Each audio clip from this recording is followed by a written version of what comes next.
Hey everyone, today I'm going to show you how to replace the front sway bar on a Honda S2000.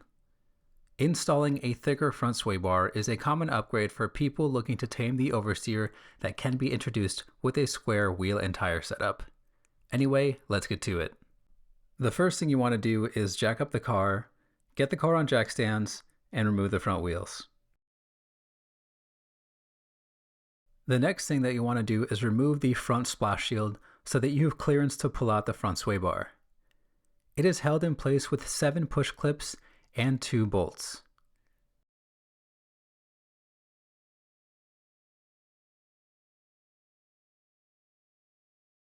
Use a 10mm socket to remove the 2 bolts, and then use a flathead screwdriver to loosen the push clips. If your push clips are original, you'll likely end up snapping them as they become quite brittle over time. Now you want to remove the front sway bar end links from the sway bar.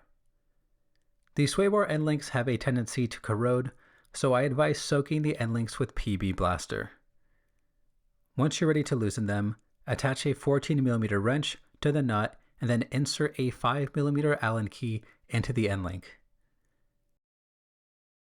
Use the 5mm Allen key to hold the stud in place while using the wrench to actually loosen the nut. You may need to use a rubber mallet to initially break the nut loose.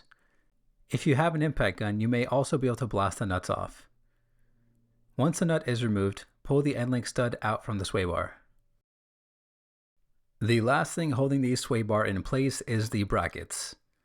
Use a 14mm socket to remove the 2 bolts securing each bracket to the frame of the car. Make sure you support the sway bar as you remove the last couple bolts, as the sway bar will want to fall to the ground. With the sway bar removed, you can now transfer any bushings or brackets over to the new sway bar. This particular sway bar comes with new bushings, but reuses the original brackets. This would also be a good time to apply some grease to the bushings in the event that you're installing polyurethane bushings. It's time to install the new sway bar. Position the sway bar underneath the car and then lift up each side until you can insert the sway bar end link through the end of each side of the sway bar. Thread a nut onto each end link, but don't tighten it down just yet. Use a 14mm socket to install the 2 bolts, securing each bracket to the frame of the car. This can be particularly challenging when you're using brand new bushings, so I recommend trying to thread the upper bolt first. You just want to make sure that you don't cross thread these bolts.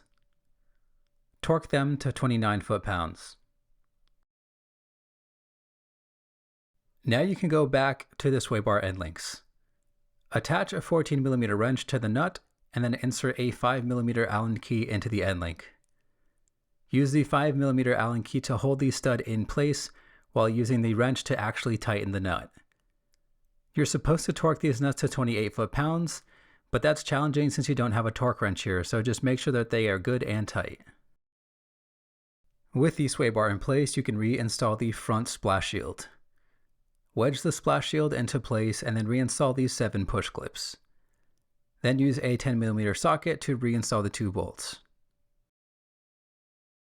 Reinstall the front wheels and lower the car back down to the ground. If you found this video helpful, make sure to hit that subscribe button and leave a comment down below for any DIY you'd like to see in the future. Stay tuned for my next video where I show you how to replace the rear sway bar.